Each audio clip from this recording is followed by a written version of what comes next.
Call reluctance. Here's a question from my son Paul regarding a new advisor who is suffering from call reluctance. Hey Dad, here's a question.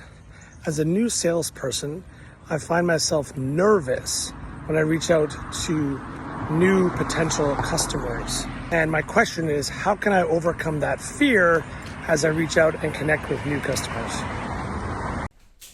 Thanks, son. That's a great question.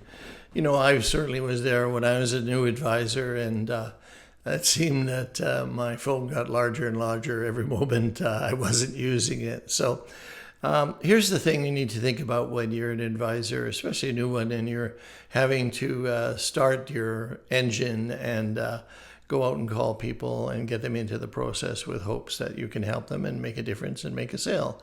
So first is my philosophy. If you want to be paid as a professional, don't act like an amateur. So there are scripts that you can use to make telephone calls. First thing you must do is memorize the scripts, word for word, exactly as they are. Don't modify, don't change them, don't add words, don't take words away.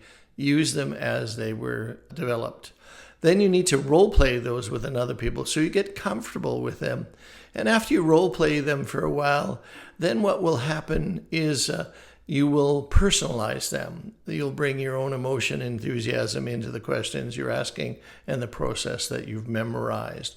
And then you need to practice objections because you're going to face them. So what do you say when one person says, I don't want to talk to you, or I don't have time, or I'm too busy, or I don't have any money, or whatever? You've got to practice how you're going to manage those objections. And you need to practice and practice and practice. And what you want to think about is purpose, process, payoff. The purpose of the telephone call is to get an appointment, not to have a discussion in depth about products or process or services. It's to get an appointment. So the less you share, the more appointments you get. I believe in this case on the telephone, less is more. The less you say, the more you'll get. But you have to know what to say. So the purpose is to get an appointment. The process is really using the script and personalizing it so it doesn't sound like a script, so it sounds like a conversation. And the payoff is you get appointments. And at the end of it all it's a challenge. It's a challenge to make phone calls. If you're a professional salesperson, that's part of our job. Part of our job is to go out there and shake the trees and cause things to happen. We don't have people lined up at the door. We don't have a product that's well known like Nike or McDonald's or whatever. We have to go out there and cause things to happen. And picking up the phone is one of those things.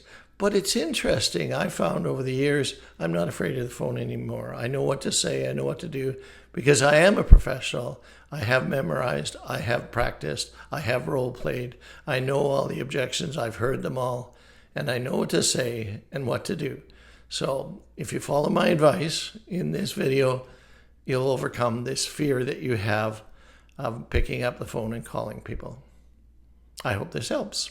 And thanks, Paul, for the great question.